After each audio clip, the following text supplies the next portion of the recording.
Magluto ko karon og pork with broccoli and white onions. Ang white onions karon isa sa kong main ingredients dili sa panakot or di sa lamas.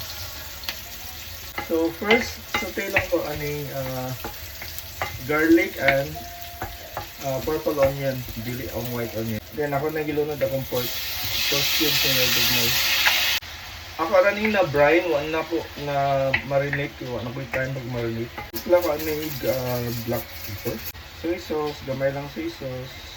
Then oyster sauce, ako ang pang palamig or pang palasa. Then, sagad-sagad lang. So, add ko gamay ng water pang paluto sa karne. At usan na yung pahubas-hubason. Magluto na kayo akong pork. So, panailunod akong broccoli. May broccoli. Basta isagol. Then, ako na sa ilunod akong white onions. Yan. Ang isagol. So, ang white onions karon, main ingredients na ako. Dili siya lamas.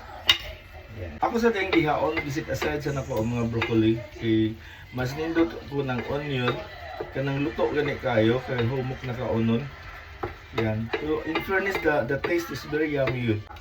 Yan, ako nang sagol balik. Ano siya akong pork with white onions and broccoli. The taste is very yummy good siya. Yan.